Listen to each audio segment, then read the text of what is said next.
Guys, welcome to another video in the series of coding. Today we are going to do the problem which is called sorting the sentence. So for example, this is your sentence that is given and you have to sort it based on numbers. So you see that first you have the number 1.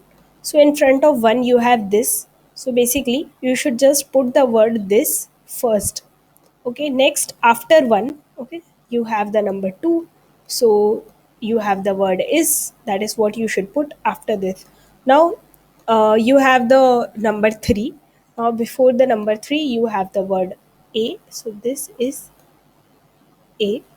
And then you have 4, so you have the word sentence, so you should put this particular word sentence here and you finally get this as your answer. So your final answer is this is a sentence and that is sorted in order. But how do you actually reach to this answer? So what do you do? So our approach is going to be, so we are going to start iterating over all the particular letters over this particular sentence. So let's start iterating from the beginning. And what we are going to do, whenever we notice a number, okay, so we will store the word before that in a vector. So let me say a vector is v, okay, it is indexed 0, 1, 2, 3, 4, 5, and so on, okay, whatever. And what we are going to do is now see what is 2. We have when we are iterating we encounter the number 2, right? So what do we see? We check its ASCII value. So the ASCII value for numbers in C++ starts from the range 48 and it goes up to the range 57. So for example 48, 49, 50, 51, so on, okay. So the number 0 is having the ASCII value 48, the number 1 is having the ASCII value 49, 50 is having the ASCII value 2, and so on. Okay, 57 will be 9. So what we are going to do, since we observe 2 is having the ASCII value of 50, right? And 50 minus 48 will again give you 2. So what we do, in the vector v at the second position, right, let us store is, okay, let us store is. We are going to store the word is, okay. We go on further in our iterations, right? So it will be clear once we write the code. So we are going to continue our iteration and then we encounter the word 4. So whatever word is there before 4, which is sentence, right? So at the position 4 we store this word sentence, so we store sentence here, okay. And then what we do next, we encounter 1, okay. So whatever word is there before 1, which is this, so here we store this, okay. And then what we have, we encounter 3, so before 3 we have a, so we store a at the position of 3.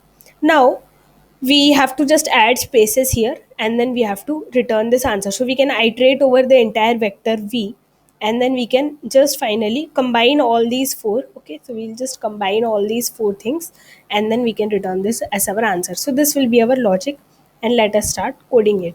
So what we are going to do first is we are going to iterate over all characters in this particular string s.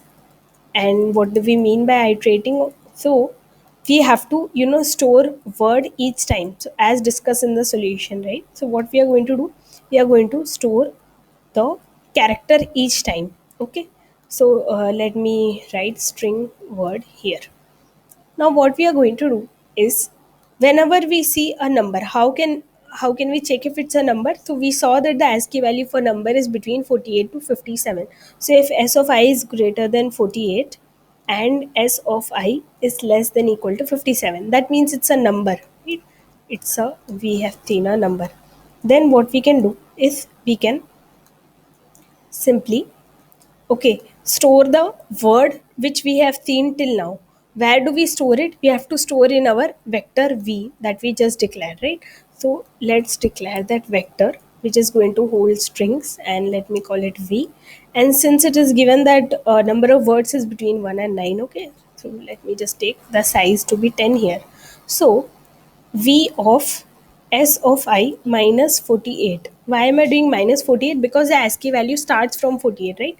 So if s of I, for example, if your s of I is equal to, let's say, 3, its ASCII value will be 51. Then 51 minus 48 will become equal to 3, right?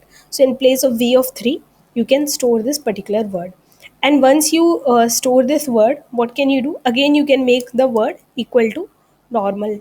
Okay, so means from beginning again, so that next time you don't have the word from the beginning, you will make the word simply blank, so that next time when we do this iterations, it again starts from nothing. Okay, also let me store space here, so that in the answer we need space, so I will also store space here. Okay, this is fine. And also after this we can give I plus plus once again, because next character will be a space, so we want to skip that. Okay, so that's why we can give I plus plus here. Now what we can do, after all these iterations, we can just iterate, okay, over the string x um, in v. So the string x in vector v, we can just iterate and we can simply return answer. So let me declare answer, and answer plus will simply be equal to x, and you can finally return answer. Now just there is one last thing. When we do this, okay, we will have everything, but in the end also there will be a space. So to remove that space in the end, I will just do answer dot pop back. If you don't do this in the end also, you will get a space, because space is getting added here each time. So that's it, and I think it should be fine. So it's fine, let me just submit and see if it's accepted. So it's accepted, that's it. Thank you for being patient and listening.